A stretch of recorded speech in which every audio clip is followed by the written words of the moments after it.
সে যুগের ছেলেরা বাবার কথা অনুযায়ী স্ত্রী তালাক দিয়ে দিত, বর্তমান হয়েছে তার উল্টো।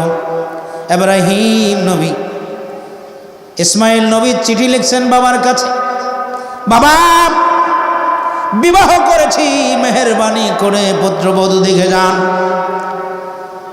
ইব্রাহিম আলাইহিস সালাম উটের পিঠে সওয়ার হইয়া সিরিয়া থেকে মক্কায় এসেছেন, কাবা শরীফের পাশে। আল্লাহর ইশারা বোঝা যায় না।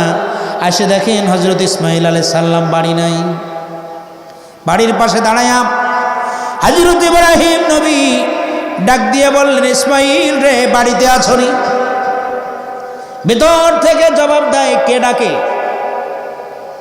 কে? মানে উল্টো পাল্টা কথাবার্তা,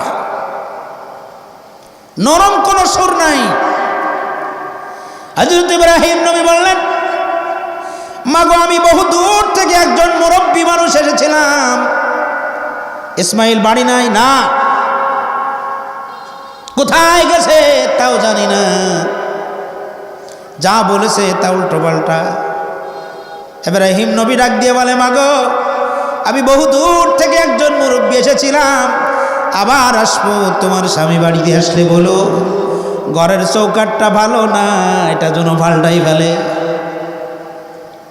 কি ভালো না? চৌকাঠ ভালো না, এটা পাল্টাই ফেলতে কয়ো।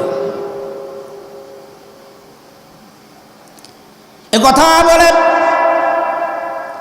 হযরত ইব্রাহিম নবী আবার সিরিয়ায় চলে গেলেন। ইতিমধ্যে ইসমাইল নবী বাড়ি এসেছেন। বাড়ি আসার পরেই বুঝতে পারলেন আমার আব্বা এসেছিলেন। পয়গম্বররা যে রাস্তা দিয়ে চলে 40 দিন পর্যন্ত এই রাস্তায় ঘ্রাণ বইতে থাকে। উনিও পয়গম্বর, বাবাও পয়গম্বর, সন্তানও। বন্ধুরা আমার, হযরত ইসমাইল নবী ডাক দিয়ে বলে, স্ত্রী গো, বাড়িতে কেউ এসেছিল? বলে, আসছিলেন একজন মুরব্বী, তাকে বসতে দিস নাই? বলে, না। আদর করিস নাই? না।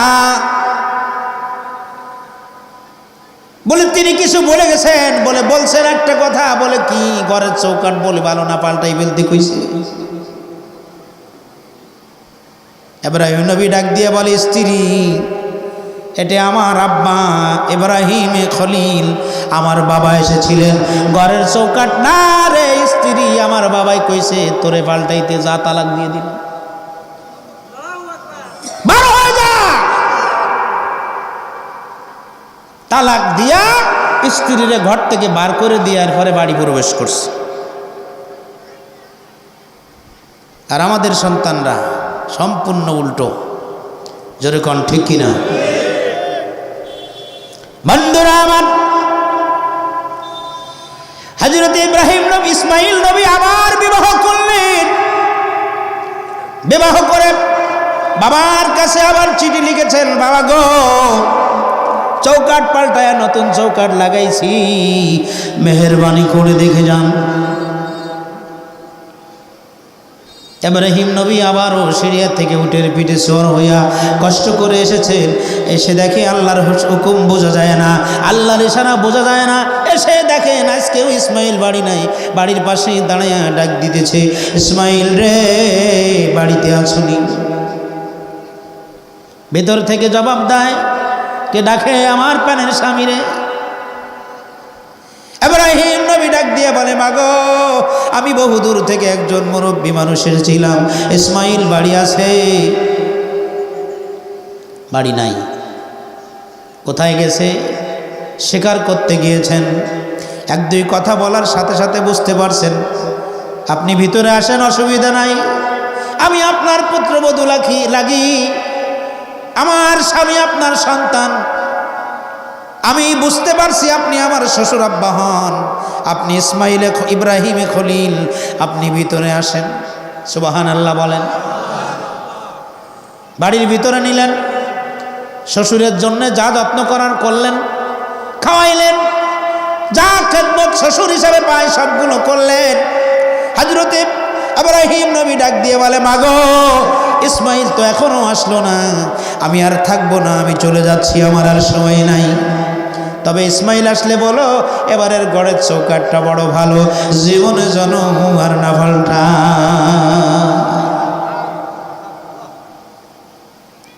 পুত্রবধূ ডাক দিয়ে বলে, বাবা সব কথা তো বুঝলাম, এটা তো বুঝলাম না। ইব্রাহিম নবী ডাক দিয়ে বলে, মাগো তোমার বোঝার দরকার নাই, তোমার স্বামী বাড়ি আসলে বুঝবে। ইব্রাহিম নবী চলে গেলেন, হযরত ইসমাইল নবী বাড়ি এসেছেন। বাড়ি আসার সাথে সাথে টের পেয়েছেন, বাড়ি এসে ডাক দিয়া স্ত্রীকে বলে, স্ত্রী গো বাড়িতে কেউ আসছিলেন? বলে হ্যাঁ আমার শ্বশুর আব্বা আসছিলেন।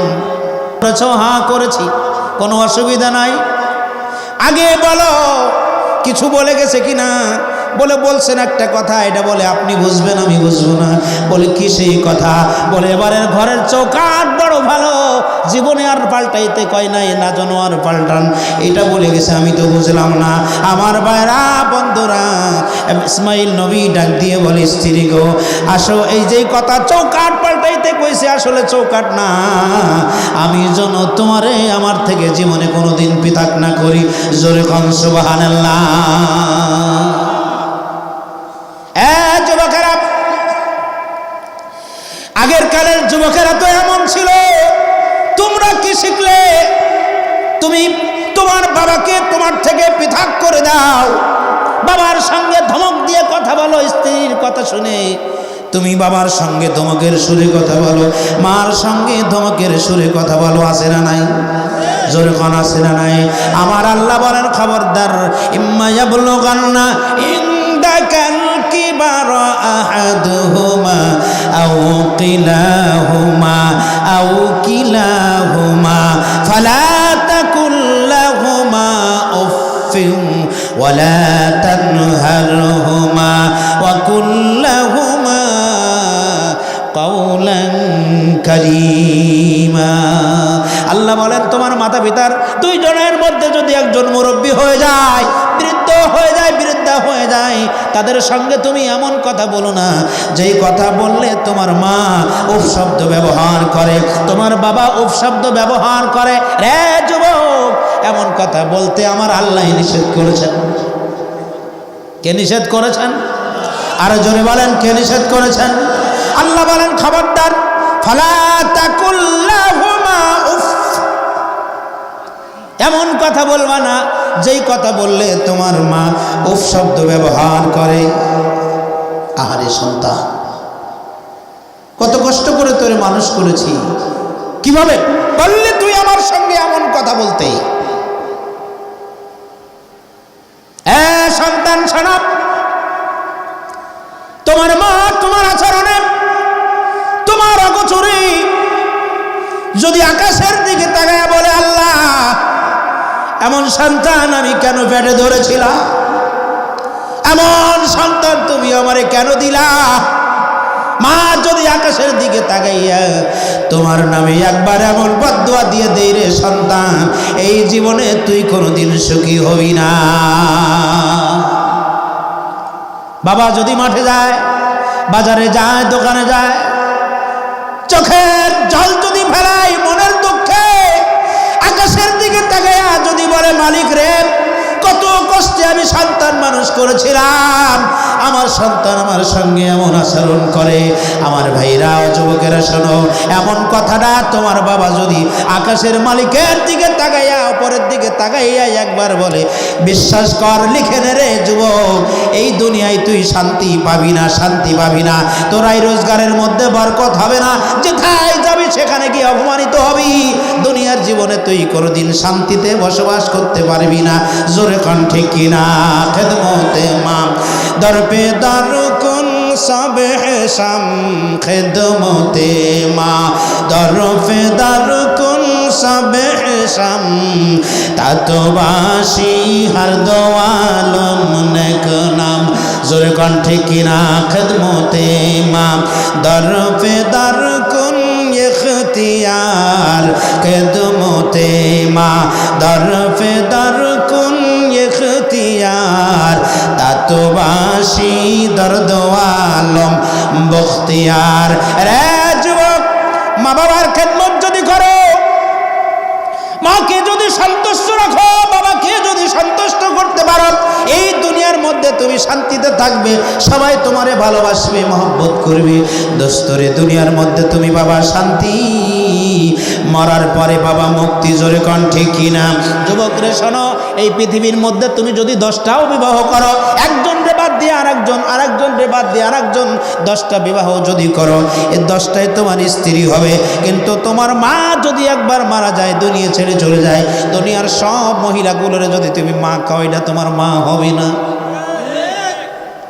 তোমার বাবা যদি দুনিয়া ছেড়ে চলে যায়, তুমি দুনিয়ার সব মানুষগুলোরে যদি বাবা বলো, সে তোমার বাবা হবে? একটু জোরে বলেন, হবে? খারাপ লাগে নাকি?